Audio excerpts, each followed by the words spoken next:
चलो भाई पढ़ना स्टार्ट करें। आज से नया सब्जेक्ट शुरू करना था हमें, है ना। नाम सब्जेक्ट का है, सब जानते हैं, पॉलिटिकल साइंस। आज से पढ़ना स्टार्ट करना है। इस पॉलिटिकल साइंस से मुझे एक किस्सा याद आया। एक बिहार की टॉपर लड़की, तुम्हें याद है? 3-4 साल पहले एक लड़की बिहार की टॉपर थी, तो वो फर्स्ट रैंक पे आ गई और उससे पूछा कि भाई आपके पास क्या क्या सब्जेक्ट थे, तो उसको ये बोलना नहीं आया। बोली पॉलिटिकल साइंस। तो जो संवाददाता था उसने कहा ये कौन सा सब्जेक्ट है? बोली जिसमें खाना बनाना सीखते हैं। तो फिर उसका और रिसर्च किया तो पता चला, पकड़ी गई वो। जैसे भाई टॉपर आना मतलब बड़ी बात, कुछ नहीं पता उसको। तो फिर कहा कि भाई ऐसे ये टॉपर कैसे बन गई, इसके पता नहीं 90-95 कितने % दिखा दिए। तो उन्होंने कहा ये तो शोध का विषय, रिसर्च करना चाहिए। ऐसी जिसको पॉलिटिकल साइंस बोलना नहीं आता, 12th की टॉपर।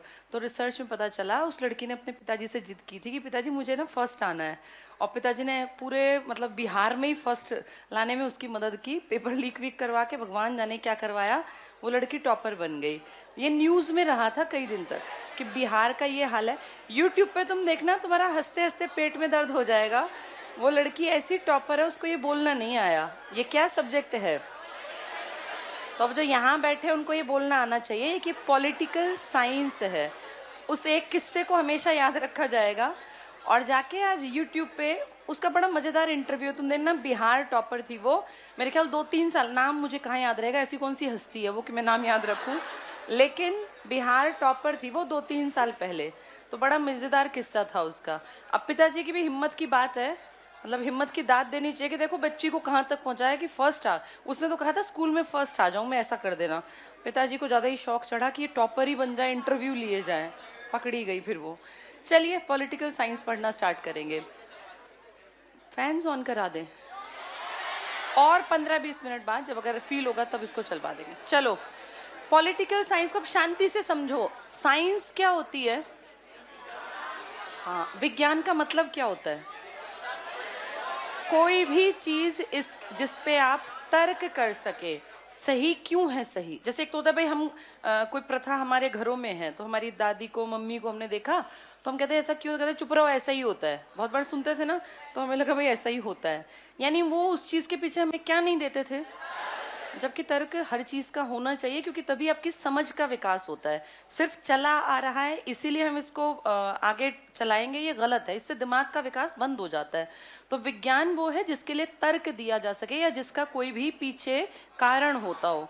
तो आपके पॉलिटिक्स के पीछे भी बहुत सारी चीजों के क्या निकाले गए। भाई भारत को लोकतंत्र क्यों कहेंगे, गणतंत्र क्यों कहेंगे, समाजवादी अप्रोच क्यों रखेंगे, इन सबके कोई ना कोई कारण है या मनमर्जी है।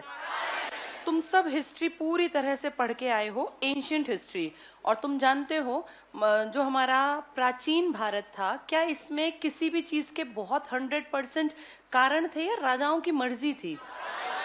राजा का मूड आज खराब है, तो अगर किसी को पकड़ के लाए जिसने चोरी की है, तो क्या कहेगा? इसको फांसी पे चढ़ा दो, इसको हाथी के पैरों तले कुचलवा दो। कितनी इलॉजिकल बात है। किसी दिन अगर उसका मूड अच्छा हो, कहेंगे जिसने मर्डर किया कोई बात नहीं, इसको हमने माफ कर दिया। याद है अपने गौरी को अपने पृथ्वीराज चौहान ने माफ कर दिया था। और कई बार छोटी सी चोरी करने पे लोगों का सर कटवा देते थे। यानी क्या उनके पीछे कोई तर्क था, कारण था, या मर्जी थी? प्राचीन भारत में पूरी तरह से हर चीज राजा के वश में थी। और याद करो लिखा होता था केंद्रीय जो प्रभुत्व था वो किसके हाथ में था? राजा। हमने लाइन पढ़ी ना कि हर जगह का प्रशासन का फाइनल डिसीजन लेने में हिम्मत और ताकत राजा की मर्जी चलेगी। यानी आपकी चीजों के पीछे कारण नहीं थे। राजा एक इंसान है, उसके मूड के ऊपर चीजें डिपेंड करती हैं। आज उसका मन है शिकार पे जाने का तो वो जाएगा शिकार। किसी भी उस टाइम को नेशनल एनिमल तो था नहीं, उसका शिकार कर लेगा। अगर उसका मूड अच्छा नहीं है या उसके मन में आया कि पशु बलि गलत है, तो चट्टान पे लिखवा देगा कोई भी पशु बलि नहीं करेगा, पशु बलि की निंदा। ये किसका जिक्र हो रहा है? अपने खुद के 99 भाई मारने वाला आदमी फिर चट्टान पे लिखवा रहा है कि पशु बलि की भी निंदा की जाती है। इसका मतलब इसके पीछे तर्क है या इसके पीछे कोई तर्क नहीं है, उसकी मर्जी है।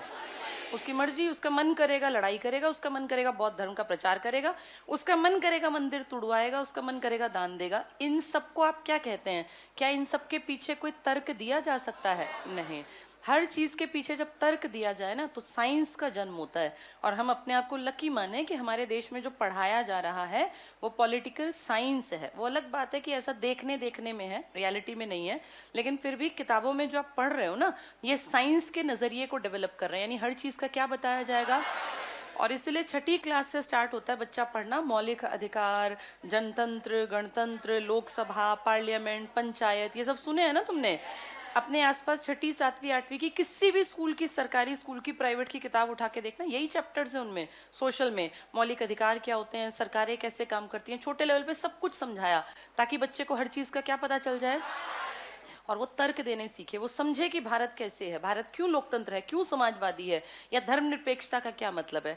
इसीलिए आप पॉलिटिकल साइंस पढ़ेंगे। तो आज चीजें किसी एक आदमी के अकॉर्डिंग नहीं है, राजा के अकॉर्डिंग नहीं है। और इसलिए देखो, कभी ट्विटर कैंपेन चलता है, कभी लोग जो है धरने देते हैं, कभी लोग प्रदर्शन करते हैं। क्या राजा के टाइम पे प्रदर्शन करने का अधिकार था? तब अगर विद्रोह करते थे तो याद करो, विद्रोह को खत्म करने के लिए फौज जाती थी और फिर उनको पूरी तरह से खत्म करके मार सकते थे, राजा की मर्जी। आज विद्रोह अगर करते हैं तो विरोध करते हैं, विद्रोह वैसा नहीं होता जैसे 57 की क्रांति वाले। यानी हर चीज के पीछे कोई ना कोई तर्क है। प्राचीन भारत की तरह अब भारत नहीं है, और इसलिए हम पढ़ते हैं पॉलिटिकल साइंस को। आपकी पॉलिटिकल साइंस आपने कहाँ से सीख ली? क्योंकि आपके यहाँ तो साइंस नाम की चीज थी नहीं पॉलिटिक्स में। आपके यहाँ प्राचीन भारत में तो राजा, महाराजा, महाराजाधिराज, यही तो लोग थे, और इनकी हर चीज में मनमर्जी चलती थी, और किसी की इतनी हिम्मत नहीं थी कि इनको समझा सके। याद करो, चाणक्य जैसे इतने बड़े गुरु को भी उस पागल धनानंद ने लात मार दी थी, यानी कोई तरीका नहीं था ना, कोई तर्क नहीं। और फिर उसके अमात्य ने समझाया कि ये ब्राह्मण है, इसकी हत्या नहीं करनी, तो बोला कि ठीक है कोई बात नहीं, लेकिन इसको यहाँ से भगा दो, निकाल दो। यानी राजा किस हिसाब से काम कर रहा था। इस टाइम तक आपके यहाँ पॉलिटिक्स में तो साइंस का नाम नहीं था। बीच का काल आया जिसको आप कहते हैं मध्यकाल, जिसमें कि कौन से लोग थे? सुल्तान, और जिनको क्या कहते थे? बादशाह। बादशाह यही तो थे। जैसे यहाँ राजा थे, यहाँ सुल्तान, और फिर यहाँ एक शब्द हमने यूज किया था महाराजा धीराज, याद होगा ना ये शब्द। ये हिंदुओं का, बौद्धों का और जैन जो कम्युनिटी है, इनके वर्चस्व का काल था। इस टाइम तक आपके यहाँ इस्लाम धर्म का बोलबाला नहीं था। आपके यहाँ इस्लाम धर्म आया 100 साल बाद। 610 में इस्लाम धर्म का उदय हुआ, जब पैगंबर मोहम्मद साहब को ज्ञान मिला। मक्का मदीना की यात्रा बाद में 623 में करेंगे। इसी तरह आपके यहाँ 100 साल बाद एक टर्म यूज होने लगा, कौन सा? और याद करो, हमारा पहला सुल्तान बना था ऐबक। ऐबक ही तो था दिल्ली सल्तनत का पहला सुल्तान। माना नहीं था उसने कहा मैं सिपह सालार हूँ, मलिक हूँ। अपने नाम के आगे सुल्तान जोड़ा है इल्तुतमिश ने। फिर सुल्तानों का जब टेरिटरी बढ़ती गई तो मुगलों ने अपने नाम के आगे बादशाह, और फिर बादशाहों का अंत हुआ। औरंगजेब के बाद कमजोर उसके वंशज, और फाइनली जाके बहादुर शाह जफर, तो वो भी तो सुल्तान बादशाह थे। इन सब के रहते रहते हमारे यहाँ एक नई कम्युनिटी, जैसे ना, ऐसा नहीं होता कि एक दिन में समाज बदलेगा, समाज बदलने में कई 100 साल लगते हैं। आप याद करो, राजा महाराजा जब थे, उसके 712 में आपके ऊपर आक्रमण हो गया था मोहम्मद बिन कासिम का, MBQ का आक्रमण 712 में। लेकिन आपके यहाँ जिसको सुल्तान कहा जाएगा या सुल्तान के रूप में जो काम करेगा, वो 1206 में, चाहे वो अपने नाम में जोड़ेगा नहीं, लेकिन स्टार्टिंग तो मानी गई ना। तो आप ये लगा लो, 700 से 1200 आ गया राजा से किस में कन्वर्ट होने में? सुल्तान। एक दिन में ऐसा नहीं होता, धीरे धीरे लोगों का दिमाग चेंज होता है। तो ऐसे ही ना, प्रशासन, काम करने का तरीका एक दिन में नहीं बदलेगा। अब जैसे मोदी जी से, और हम देख रहे हैं धीरे धीरे हमारा देश पूंजीवाद की तरफ अग्रसर है। ये जो समाजवादी परिकल्पना है, ये अब धीरे धीरे देखना कुछ 100 सालों में खत्म। आप संविधान में समाजवाद लिखते हो ना, समाजवाद का मतलब होता है सरकार की जिम्मेदारी है नौकरियां निकालना, लोगों को रोजगार के अवसर देना, और सब गरीबों की भलाई के लिए काम करना। लेकिन धीरे धीरे धीरे समाजवाद से आपका जो झुकाव है वो किस तरफ होने लग गया? ऐसे बहुत सारे उदाहरण हैं। USSR भी तो ऐसा ही था, पहले पूर्ण रूप से क्या था? समाजवादी। आज आपकी धरती पे एक भी देश समाजवादी नहीं है। तो कोई भी व्यवस्था एक दिन में नहीं बदलती, बदलती है कई 100 सालों में। एग्जाम्पल तुम्हारे सामने है। फिर 1206 में जब इनका स्टार्टिंग हुई, तो इनके टाइम में ही, याद करो, बादशाहों के टाइम में अंग्रेज आ गए थे, याद है, जहांगीर के टाइम में। तो 1608 में उन्होंने यहाँ कोशिश की थी, लेकिन फिर जमते जमते उनके पैर कई 100 साल लगे थे। और हम जानते हैं 1757 की प्लासी और 1764 के बक्सर, बक्सर ना, इसके बाद 1765 की इलाहाबाद की संधि। तो आप ये देखो इतने साल इनको लग गए। ये ट्रांसफॉर्मेशन होता है, एकदम से नहीं हो सकता कि आज पावर इसकी कल इसकी। धीरे धीरे धीरे चीजों में बदलाव आता है, और इन सब में चीजें बदलने में समाज अपने आप को ढाल लेता है। फिर हम ढलते चले गए कि ठीक है अब ये लोग राज करेंगे, अब ये लोग राज करेंगे। जैसा आज की स्थिति अगर देखें तो हम ढल ही तो रहे हैं। अब ट्रेन चली है, पता है किराया 2.5 गुना हो गया। तो अब धीरे धीरे क्या होगा, कहाँ विरोध हुआ, 2.5 गुना बैठे बैठे हो गया। आपके 10 रुपए की टिकट को उन्होंने 30 रुपए की कर दिया, 2.5 डबल, कहीं कहीं तो और भी ज्यादा। जो 50 की टिकट थी वो 125-150 रुपए कर दी। तो आप ये देखो 10 से 30 हो गया। आप आज देख रहे थे वो सिलेंडर ये सब तो बढ़ेंगे ही बढ़ेंगे, क्योंकि पेट्रोल बढ़ेगा तो हर चीज बढ़ेगी। हर चीज पेट्रोल से जुड़ी हुई है। अगर आपके यहाँ पेट्रोल बढ़ता है ना, अकेला पेट्रोल तो अकेला नहीं बढ़ता, वो उसके साथ डीजल बढ़ेगा, एलपीजी बढ़ेगी, और तो और छोड़ो, जो ये तुम हाथ पे वैसलीन भी अगर लगाते हो तो ये भी बढ़ेगी, क्योंकि ये भी पेट्रोलियम, वैसलीन पेट्रोलियम जेली है। यानी आपकी लाइफ की हर चीज बढ़ेगी, सब चीजें आपस में रिलेटेड होती हैं। ये बढ़ेगा तो 100% सीएनजी बढ़ेगी। अब सीएनजी बढ़ेगी, पेट्रोल बढ़ेगा, डीजल बढ़ेगा, तो आपके घर में जो सिलेंडर लगे हैं ये भी तो पेट्रोलियम ही है, ये भी बढ़ेगा। और ये सब बढ़ेगा तो सारे सिस्टम में परिवर्तन आएगा। अब एक चीज बढ़ने से तो किराया भी तो बढ़ेगा ना। फिर वो अपने जो ये पेट्रोल और डीजल की चीजें हैं या सीएनजी की चीजें हैं तो ये किराया बढ़ाएंगे। अब ये सारी चीजें बढ़ जाएंगी और आप धीरे धीरे आदी बन जाओगे। आप देख लेना, अब ये चीजें घटेंगी नहीं, बढ़ती जाएंगी। आज से थोड़ी है ये, कोई ऐसा नहीं कि मोदी जी ने किया, ये चला आ रहा है, ये सिस्टम का पार्ट है। जो चीज जितने तक पहुंच गई उससे आगे ही जाएगी, उससे कम हुई तो 1-आधा रुपया से क्या फर्क पड़ना, फिर 2-4 महीने में वो 4-5 बढ़ के बराबर कर देते हैं। ये इस चीज को हिस्ट्री से जोड़ के देखो। आप धीरे धीरे आदी बने थे। पहले आपको राजाओं की आदत थी, फिर राजाओं के बाद आपने देखा कि मुस्लिम इस्लाम कम्युनिटी आई, कुछ 100 सालों में उनकी जड़ें जम गई। फिर इस्लाम कम्युनिटी के आप आदी बने तो ये विदेशी आ गए, फिर कुछ 100 सालों में इनकी जड़ें जम गई और अब इनके आदी बन गए।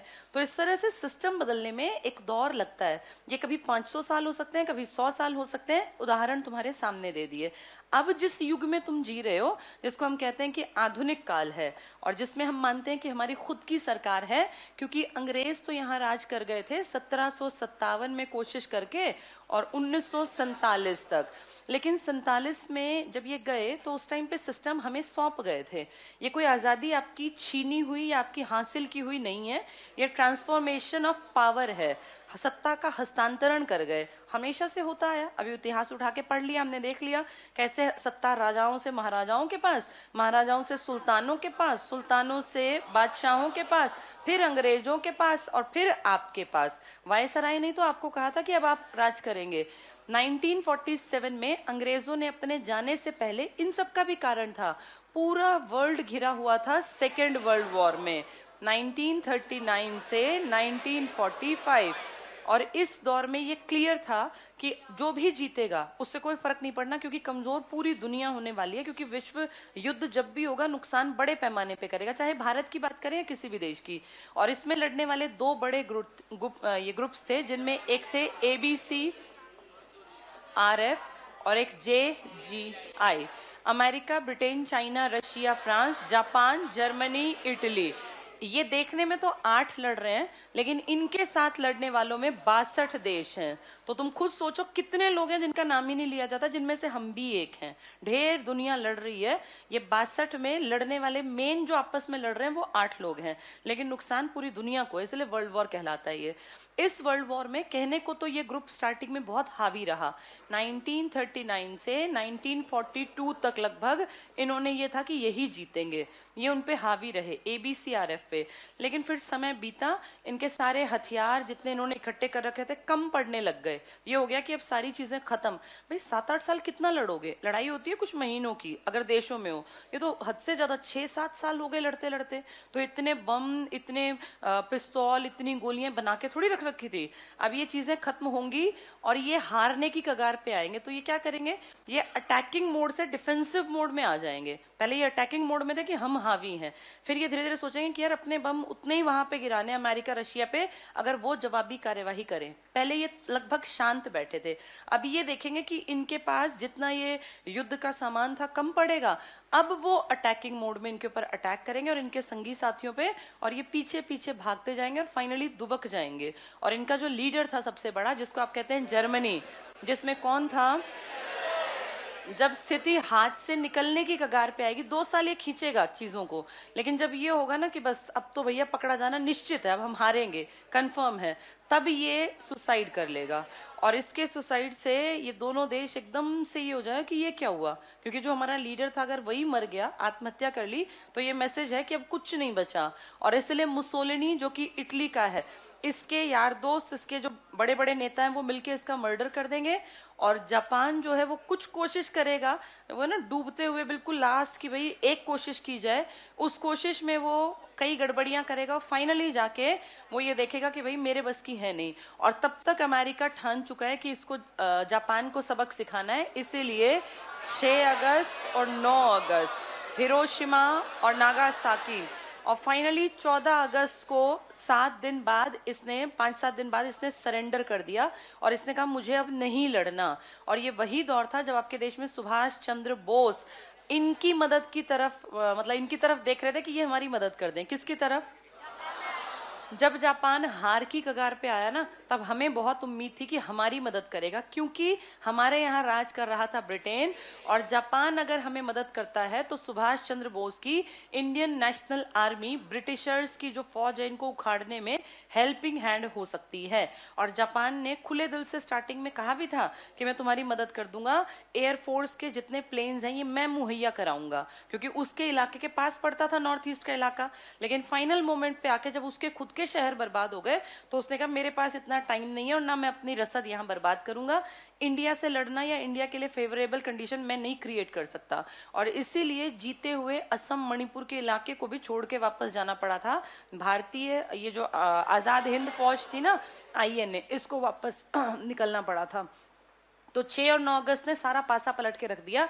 फाइनली ये हो गया कि इनके अकॉर्डिंग चीजें चली, और इनके अकॉर्डिंग चलने में इन्होंने भारत क्यों खाली किया, जबकि चीजें तो इनके अकॉर्डिंग थी।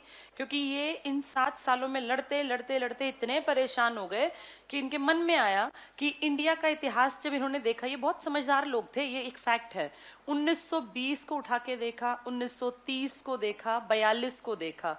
1920 में याद करो असहयोग आंदोलन चलाया था, चाहे वो सक्सेसफुल नहीं रहा, लेकिन इंडिया में इतनी हिम्मत थी कि वो 1.5 साल तक आंदोलन चला सकते हैं, यानी इंडियंस अब जरूरत पड़ी तो फिर आंदोलन चला देंगे। 30 में सविनय अवज्ञा आंदोलन, इसमें भी याद करो स्कूल कॉलेज बंद कर दिए थे, नौकरियां छोड़ दी, टैक्स नहीं भरे थे, यानी उनके एंटी। ये क्विट इंडिया मूवमेंट, भारत छोड़ो आंदोलन।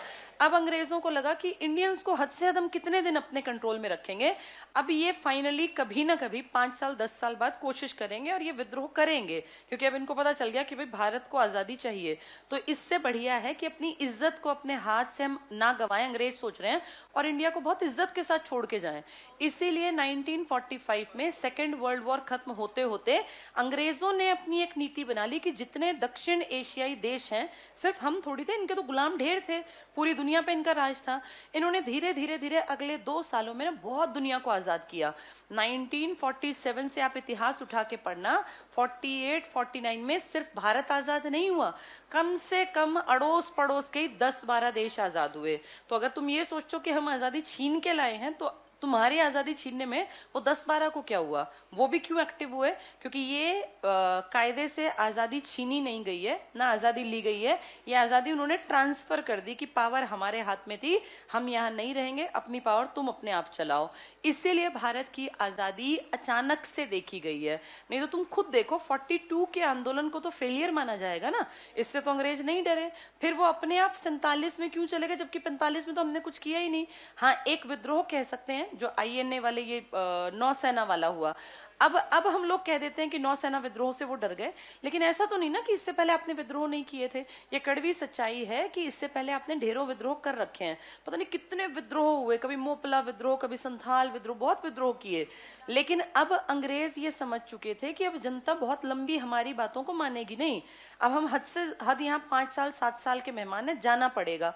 अब अच्छा टाइम है, सेकेंड वर्ल्ड वॉर खत्म हुआ, अब धीरे धीरे सब देशों को ट्रांसफर करके पावर और चलते हैं यहाँ से। और इसीलिए 1946 में अंग्रेजों ने यहाँ रहते रहते गए नहीं थे, अपने देश से एक मिशन बुला लिया जिसका नाम था कैबिनेट मिशन। कैबिनेट में 3 आदमी मेन आए, एक नाम है पैथिक लॉरेंस, पैथिक लॉरेंस। एक आदमी आया, हाँ, A.B. एलेक्जेंडर, और एक कौन था, अलेक्जेंडर। और एक आया जो पहले भी आ चुका था, स्टेफर्ड क्रिप्स। ये 1942 में भी आया, पर तब गांधी ने कहा था ये एक पोस्ट डेटेड चेक है, नेहरू ने कहा था जिसका बैंक निकट भविष्य में नष्ट होने वाला है। इन तीनों में से इसका हेड कौन था? हाँ, पैथिक लॉरेंस इसके मुखिया थे, जिसमें 2 नाम है ना, पैथिक लॉरेंस, ये आदमी इसका मुखिया था। और इन तीनों ने बैठ के, ये हमारे यहाँ आए थे मार्च में, और इन्होंने हमारे यहाँ मई तक ये रहे, मार्च अप्रैल मई। ये हमें ये समझाने आए थे कि अब हम तो जाएंगे तो तुम अपना देश चलाओगे कैसे। और इन्होंने हमें सजेस्ट किया तो अपना देश हमारे जाने से पहले संविधान बना लो जिसके अकॉर्डिंग तुम्हारा देश चल पाए। और उस संविधान को बनाने की जिम्मेदारी किसको सौंप रहे थे? ये कह रहे थे अपनी एक संविधान सभा बना लो तुम, हम नहीं है उसमें, तुम अपने आप बनाओ। और ये मार्च में आके और मई तक, अप्रैल मई 3 महीने टिके। इन 3 महीने में हमारे गांधी, नेहरू, अंबेडकर, बड़े बड़े सब लीडर्स के साथ बैठ के इन्होंने उनको समझाया, एक रास्ता दिखाया कि देखो इस तरह से देश चलते हैं और दुनिया ऐसे चल रही है। अब तुम्हारे यहाँ वो राजपाट तो चलेगा नहीं जो 57 के टाइम में था, तो तुम काम कैसे करोगे? इसलिए कहा था संविधान सभा का इलेक्शन कर लो। इनके सजेशन को हमने माना और इनके जाने के तुरंत बाद हमने जुलाई में अपने देश में बहुत सारे बड़े बड़े पढ़े लिखे लोगों का चुनाव किया। ये चुनाव तुम और मैं शामिल नहीं थे, इसका कुछ अलग तरीका था भाई। कुछ पढ़े लिखे लोगों ने कि एक कमिटीज वगैरह बना के और हाँ एक रिप्रेजेंटेटिव 10 लाख पे उठा लिया। ये चुनाव जो हुए थे किसके हुए थे? ये संविधान सभा के। अब संविधान सभा में जितने लोग हैं ये सब पढ़े लिखे हैं। इन लोगों का बैकग्राउंड बहुत अच्छा मिलेगा। बैकग्राउंड से मेरा मतलब है जिनको समझ हो राजनीति की, विज्ञान की, इतिहास की, कि किस देश ने क्या किया, कैसा करने से चीजें बदली, क्या बेहतर रहा।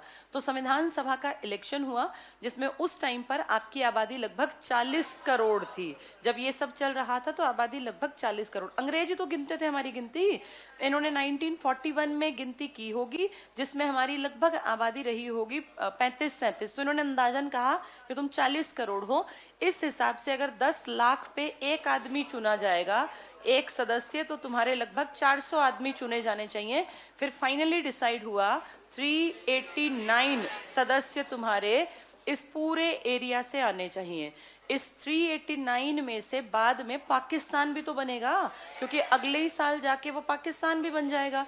लेकिन उससे पहले जो हम अपनी बात करेंगे, हमारे यहाँ पर 296 ये मेंबर्स, 296 मेन मेंबर्स हैं जिनसे आपको मतलब रखना है। अभी पूरा पढ़ लेंगे, चिंता ना करो, पहले एक बार सुन लो। 399 में बताऊंगी, आज सिर्फ एक बेस का काम करेंगे, बाकी कल डिटेल पूरी पढ़ेंगे। अब जो बोल रही हूँ उसको सुनते चलो, ये तुम्हारे काम का। ऐसे तो 399 भी आएंगे, कल पढ़ेंगे, वो फालतू के जो डिजिट्स हैं सारे पढ़ेंगे, पर आज फोकस रखो मेन चीजों पे। एक बेस बनेगा ना, तब कल सारी चीजें डिटेल में समझ में आएंगी।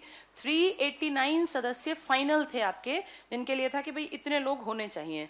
अब इसमें से 296 का आपसे सीधे लेन देन है, क्योंकि 294 और 4 नहीं 92, सॉरी 92 प्लस 4, ये 4 उस टाइम कमिश्नरी इलाके थे, जैसे आज यूनियन टेरिटरी हैं। और इनका फॉर्मूला आप कुछ लोग जानते हैं, ABCD, अजमेर, बलूचिस्तान, कुर्ग और दिल्ली। ए मतलब है अजमेर, पेपर में अजमेर नहीं आया तो मारवाड़ आ जाएगा, मारवाड़ी इलाका, ये वाला इलाका अजमेर मारवाड़। बी मतलब है बलूचिस्तान, बलूचिस्तान आपका बिल्कुल हिस्सा नहीं है, पाकिस्तान का हिस्सा है और बहुत रिच इलाका है मिनरल्स के फॉर्म में। जैसे तुम्हारा उड़ीसा बिहार है ना, पूरी बेल्ट लोहा कोयला वाली, ऐसे बलूचिस्तान मिनरल रिच स्टेट है इनका। इसके बाद सी मतलब है कुर्ग, कुर्ग कर्नाटक का हिस्सा है। और डी मतलब है दिल्ली। 4 कमिश्नरी प्रांत थे जहां से 4 आदमी आने थे, एक कमिश्नरी से एक आदमी आना था, ठीक है। और 292 आने थे आपके भारत से। भारत से मेरा मतलब है 2 तरह का भारत था। एक भारत था देसी रियासत और एक भारत था अंग्रेजों का। अंग्रेज ना बड़े चालाक थे, पूरे भारत पे इन्होंने अपना हिस्सा नहीं बनाया। ये ट्रायंगल टाइप सोच लो इनके, और बाकी देसी रियासत। देसी रियासत कौन थी? जैसे हम इतिहास पढ़ के आए हैं प्राचीन, याद करो, कुछ लोगों ने दक्षिण पे अटैक करके उसको अपने कब्जे में लिया, कुछ लोगों ने टैक्स बांधा। याद है टैक्स बांधने वाले? एक आधे का नाम बताना। अलाउद्दीन खिलजी ने टैक्स बांधा था, बस दक्षिण अभियान से, हिस्से पे अपने कब्जे में नहीं लिया। लेकिन याद करो, मोहम्मद बिन तुगलक ने सारा हिस्सा अपने अंडर ले लिया। अंग्रेज बहुत चालाक थे, अंग्रेजों ने हमारे इतिहास से बहुत कुछ सीखा, और इन्होंने ट्रायंगल तो सोच लो अपने ले लिए, भाई अंग्रेज शासित भारत, इसमें टैक्स कलेक्शन अंग्रेजों का काम। लेकिन जो मैंने डॉट डॉट डॉट बनाया ना, ये उन्होंने कहा देसी, तुम यहाँ के राजा राज करो, लेकिन बदले में हमें क्या मिलना चाहिए? टैक्स। इन राजाओं को गलत फहमी कि हम तो राजा हैं, और बेवकूफों को ये पता ही नहीं चल रहा कि तुम्हारे राजा होने का कोई मानता थोड़ी, कोई औचित्य थोड़ी है। तुम राजा हो देसी रियासत के बेशक, लेकिन तुम सारा पैसा कलेक्ट करके किसके घर पहुंचाते हो? ये राजा महलों में रह रहे थे, राजशाही जीवन था, गले में ढेर मालाएं, अच्छा जीवन। वो हमारे पैसे को, इंडिया के पैसे को इंडिया से कलेक्ट करके किस तक पहुंचाते थे? ब्रिटिश सरकार के कितने मजे हैं देखो, खुद नहीं आना टैक्स कलेक्ट करने, ये कलेक्ट करके देंगे। और ऐसे एक दो नहीं थे, 500 प्लस रियासतें थी। याद करो, 563 के आसपास, तो फिर बाद में 13 चली गई, कुछ इस तरह का किस्सा आएगा ना। 500 प्लस भी याद रखो, कोई बड़े बड़ी रियासतें ढेर थी।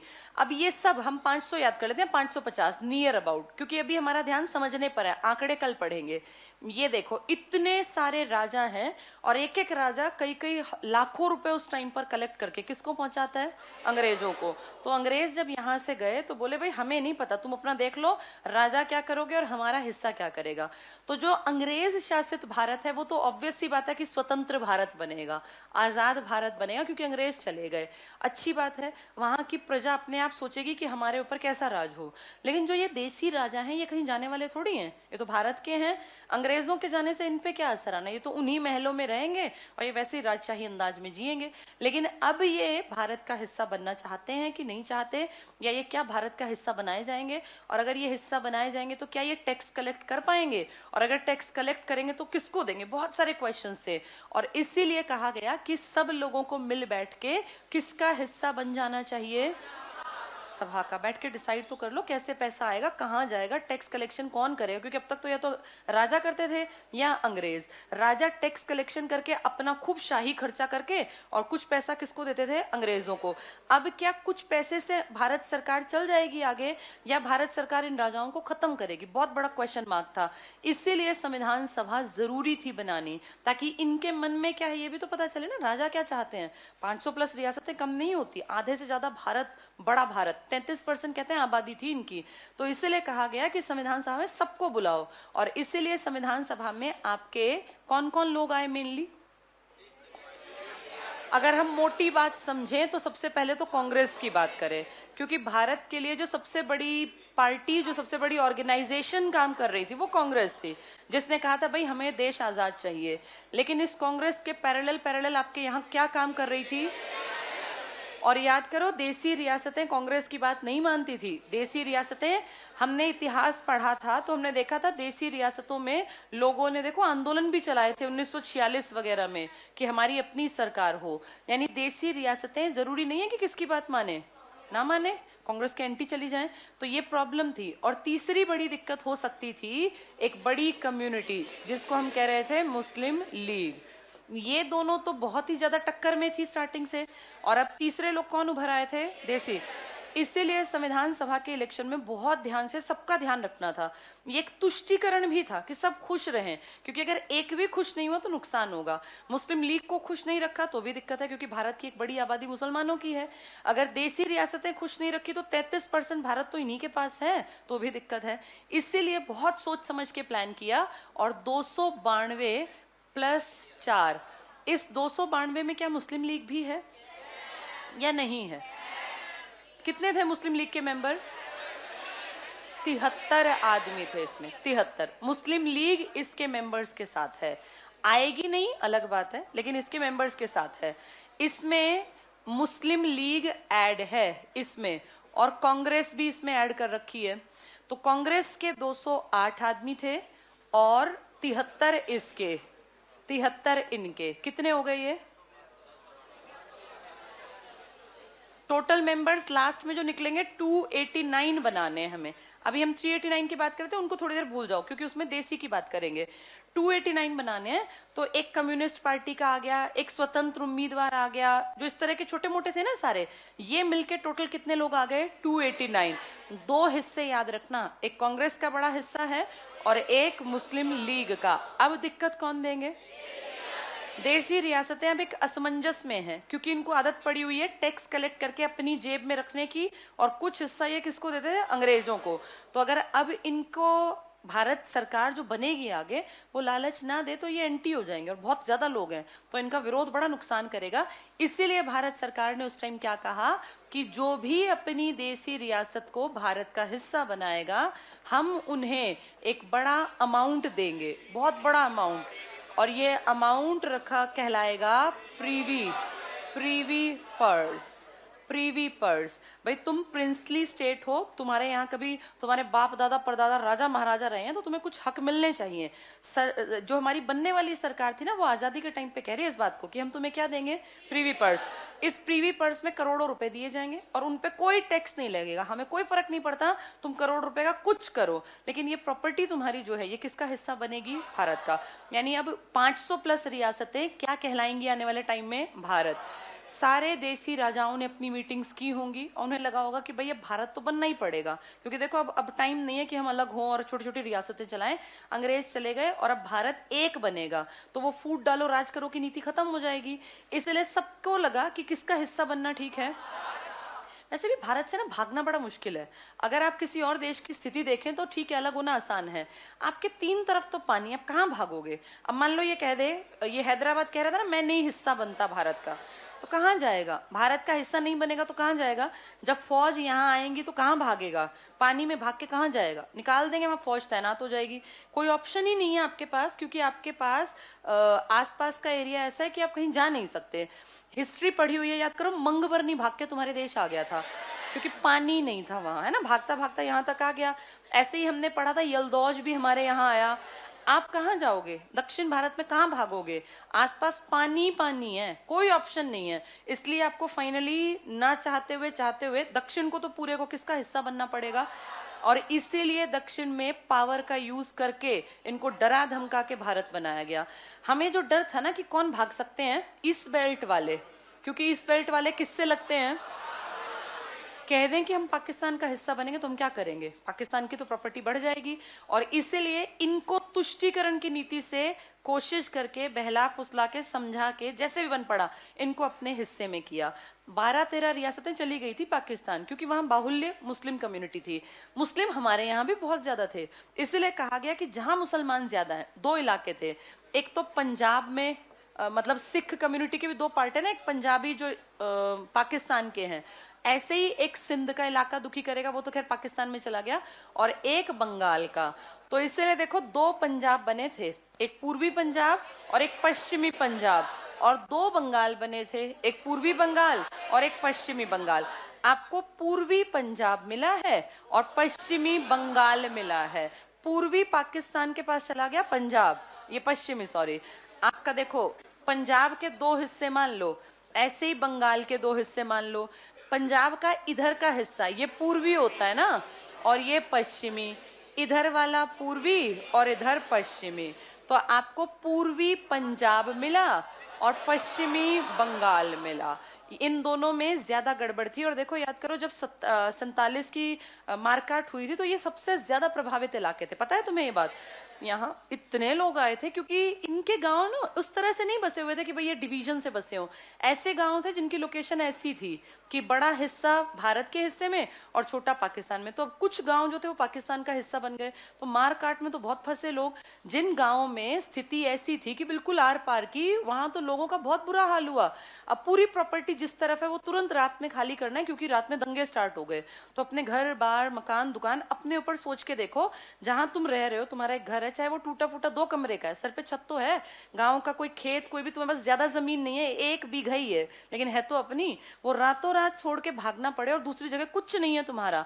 तो ऐसे कितने लोग बर्बाद हुए, कितने लोग परेशान हुए। ऐसा ही सेम किस तरफ हुआ? क्योंकि बंगाल का भी एक हिस्सा पाकिस्तान ने लिया और एक हिस्सा आपको मिला। यही तो प्रॉब्लम थी, इस तरफ के लोगों ने बहुत सहा है। डिवीजन का असली जो मतलब था ना, वो इनको पता है कि कितना बड़ा नुकसान हुआ। पूरे के पूरी प्रॉपर्टी, घर बार, मारकाट, माँ बाप वहां रह गए रातों रात, और मान लो कोई एक परिवार के 2 हिस्से हो गए, 2-3 भाई बहन वहां, 2-3 यहाँ। इतनी बुरी हालत में फिर वापस जा नहीं सकते क्योंकि मारकाट मच गई, दंगे मच गए। बहुत बुरा हुआ, हाल हुआ 47 में। इस 47 के हाल से पहले ही आपने कुछ लोगों को क्या लालच दे दिया था, हम प्रीवी पर्स देंगे, और दी आपने करोड़ों रुपए की प्रीवी पर्स दी। लेकिन फाइनली जाके इंदिरा गांधी ने कहा कि अब हो गए बहुत साल, और किस चीज की प्रीवी पर्स दें। और वैसे भी प्रीवी पर्स किसी की जेब से नहीं, हमारी जनता के टैक्स के पैसे से दिया जाता था। इनको जो पैसा दिया जाएगा इस पे कोई टैक्स नहीं लगेगा। जो पैसा दिया जा रहा है वो कहां से आ रहा है, हमारे टैक्स से। हमारे दादाओं के टाइम में भी टैक्स लगता था, तो हमारे दादाओं के टाइम के टैक्स को इकट्ठा करके और किसकी जेब भरी जा रही थी, इन रियासतों की। इंदिरा गांधी के टाइम में प्रीवी पर्स कैंसिल कर दी गई, बंद कर दी। संविधान में 26वां संविधान संशोधन किया, तो तुम सोचो जिसके करोड़ों रुपए आते थे घर बैठे, जब वो रुकेंगे तो क्या वो एंटी होगा, बिल्कुल होगा, वो तो एंटी होगा। कितने सारे लोगों के राजमहलों पे, जब ये चली थी ना 2 साल आपकी इमरजेंसी, राजमहलों में रेड डलवाई थी, और करोड़ों अरबों रुपए के कहते हैं ट्रक के ट्रक भर भर के निकले थे।